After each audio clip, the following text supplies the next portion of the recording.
United Arab Emirates భారత్కు చాలా దగ్గర సంబంధాలున్న దేశం. మన వాళ్ళు లక్షలాది మంది అక్కడ ఉపాధి పొందుతున్నారు. అలాంటి దేశాధ్యక్షుడు మొహమ్మద్ బిన్ మన దేశ పర్యటనకు రావడం, ప్రధాని మోదీ స్వయంగా విమానాశ్రయానికి వెళ్లి ఆత్మీయ ఆలింగనం చేసుకున్నారు. కార్లోనూ ముచ్చటించారు. చిన్న దేశమే అయినా ఎందుకు ఆ కంట్రీకి అంత ప్రాధాన్యత? భారత్ యుఏఈ మధ్య ఎన్ని ఒప్పందాలు కుదిరాయి? మన దేశంలోకి దుబాయ్ పెట్టుబడులు వచ్చి పడతాయా?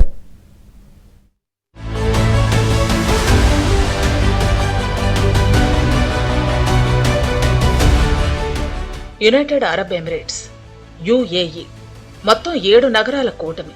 అబుదాబి, దుబాయ్, షార్జా, రస్ అల్ ఖైమా లాంటి 7 నగరాలున్నాయి. ఇవన్నీ భారతీయులకు బాగా పరిచయం ఉన్న నగరాలే. ప్రతి సిటీలో లక్షల మంది ఇండియన్స్ ఉన్నారు.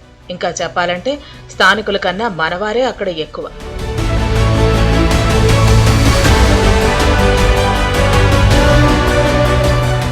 అలాంటి యుఏఈ అధ్యక్షుడు మొహమ్మద్ బిన్ జాయద్ 3 గంటల పర్యటన కోసం ఢిల్లీలో ల్యాండ్ కాగానే అన్ని ప్రోటోకాల్స్ ను పక్కన పెట్టారు ప్రధాని మోదీ.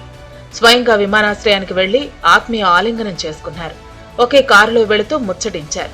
గతంలో పుతిన్ సౌదీ యువరాజుకు సైతం ఇలాంటి ఆతిథ్యమే ఇచ్చారు మోదీ.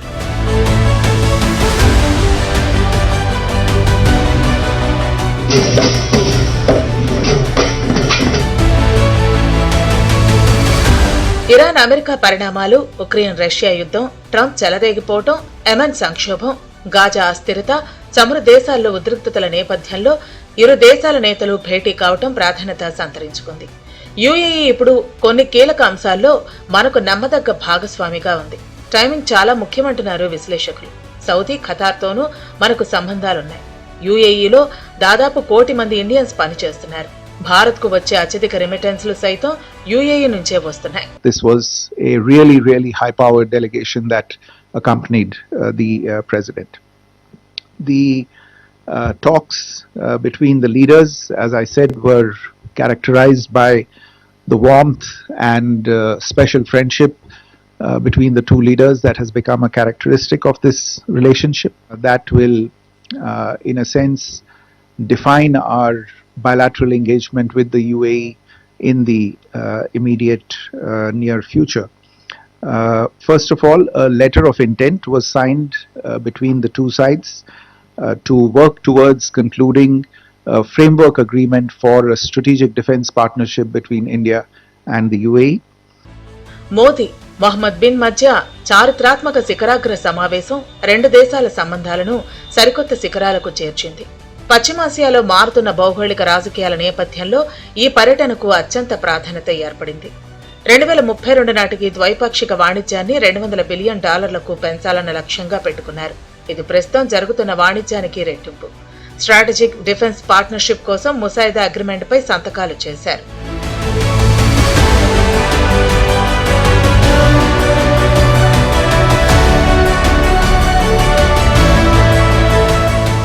అంతరిక్ష మౌలిక సదుపాయాల అభివృద్ధిలోని యుఏఈ కీలక భాగస్వామి కానుంది. ఇండియాకు చెందిన హెచ్పిసిఎల్, యుఏఈకి చెందిన అడ్నో గ్యాస్ మధ్య ఎల్ఎన్జీ కొనుగోలు ఒప్పందం కుదిరింది. దీని ప్రకారం ఏడాదికి 5 లక్షల టన్నుల గ్యాస్ ను భారత్ పొందనుంది. సాంకేతిక రంగంలో సహకారం కోసం భారత్లో ఒక సూపర్ కంప్యూటింగ్ క్లస్టర్ ను ఏర్పాటు చేయాలని నిర్ణయించారు.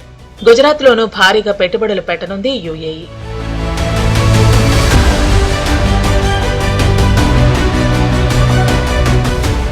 అబుదాబిలో హౌస్ ఆఫ్ ఇండియాను ఏర్పాటు చేయనున్నారు. ఇది భారతీయ కళలు, వారసత్వం, పురావస్తు శాస్త్రానికి సంబంధించిన మ్యూజియంతో కూడిన సాంస్కృతిక కేంద్రంగా పనిచేయనుంది.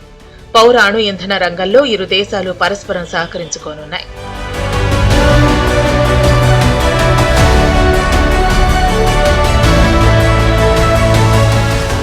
యుఏఈతో బంధం బలోపేతమైతే ఇది China belt and road initiative కు గట్టి ఎదురుదెబ్బగా చెప్పుకోవచ్చు. India middle east Europe economic corridor కు వరం కానుంది. ఐఎంఈసీ వల్ల భారత్ నుంచి యూరప్ కు సరుకులు వెళ్లే సమయం 40% తగ్గనుంది. పశ్చిమాసియాపై పట్టు కోసం పాకిస్తాన్ ను పావుగా వాడుకోవాలనుకుంటోంది చైనా. ఇందుకోసం చైనా పాకిస్తాన్ ఎకనామిక్ కారిడార్ నిర్మించింది. దీన్ని అడ్డుకోవాలంటే యుఏఈ లాంటి దేశాలతో సంబంధాలు మెరుగుపరుచుకోవాల్సిందే.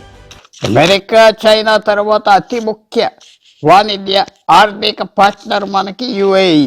కనపడకపోయినా అది చాలా ముఖ్యమైన దేశం. అందువల్ల ఈ మర్యాద ఇవ్వటం ఇప్పుడు ఈవేళ సంవత్సరానికి మనకి యుఏఈ మధ్యన వాణిజ్య $100 బిలియన్ ఉంటుంది. అది అమెరికా కంటే కొద్దిగా తక్కువ అంతే. 40 లక్షల మంది అక్కడ పనిచేస్తున్నారు భారతీయులు, చాలా గౌరవంగా చూస్తున్నారు. ఇవన్నీ ఉండగా ఏదో యూరోపియన్ దేశాలు వస్తున్నారు, లేకపోతే మిగతా దేశాలు వస్తున్నారు, మర్యాద డిమాండ్ చేస్తారంటే ఈ దేశానికి మర్యాద ఇవ్వాలి. తర్వాత వాళ్ళ సంస్కృతి ప్రకారంగా అరబ్ షేక్స్ అలా అక్కడ ఉన్న వాళ్ళ ప్రకారంగా ఎంత మర్యాద ఇస్తే అలా జ్ఞాపకం పెట్టుకుంటారు, వాల్యూ ఇస్తారు. మర్యాద లొంగిపోయామని ఇవ్వటం కాదు, మర్యాద వాళ్ళు ఎంజాయ్ చేస్తారు, దానికి తిరిగి ఆ గౌరవం కూడా చూపెడతారు. అందువల్ల నరేంద్ర మోడీ చేసింది పూర్వం ప్రభుత్వాలు కూడా చేస్తున్నారు, ఇంకా పెరుగుతుంది మనకి వాళ్ళకి సంబంధం. అన్నిటికంటే ముఖ్యం ఒక ఇస్లామిక్ దేశం అయినా భారత్ తరఫున ఎప్పుడు మాట్లాడుతుంది, ఉగ్రవాదుల వల్ల ఖండిస్తుంది. సో ఈవేళ యుఏఈ మనకి ప్రపంచంలో చాలా ముఖ్యమైన పార్ట్నరు. అది ఇంకా పెంచుకుంటా పోతేనే భారతదేశానికి మంచిది. మరోవైపు స్విట్జర్లాండ్లోని దావోస్లో జరుగుతున్న ప్రపంచ ఆర్థిక సదస్సుకు వెళ్లిన ఏపీ సీఎం చంద్రబాబు యుఏఈ ఆర్థిక మంత్రి అల్ మార్రీతో భేటీ అయ్యారు. మల్టీ మోడల్ లాజిస్టిక్ పార్కు ఏర్పాటు, ఏపీ యుఏఈ మధ్య ఆర్థిక భాగస్వామ్య బలోపేతంపై ఇరువురు నేతలు చర్చించారు. ఈ సందర్భంగా ఏపీ ఫుడ్ ప్రాసెసింగ్ లో యుఏఈతో కలిసి పనిచేసేందుకు అంగీకారం కుదిరింది. యుఏఈకి చెందిన 40 సంస్థలు ఏపీలో ఏర్పాటుకు తోడ్పాటు అందిస్తామని అల్ మర్రీ పేర్కొన్నారు. ఆహార భద్రత, లాజిస్టిక్స్, పోర్టు ఆధారిత పరిశ్రమల్లో పెట్టుబడుల అవకాశాలపై చర్చ జరిగింది. పునరుత్పాదక శక్తి, పట్టణాభివృద్ధి, మౌలిక వస్తువుల రంగాల్లో పెట్టుబడుల అవకాశాలపై ఇరువురు చర్చించారు.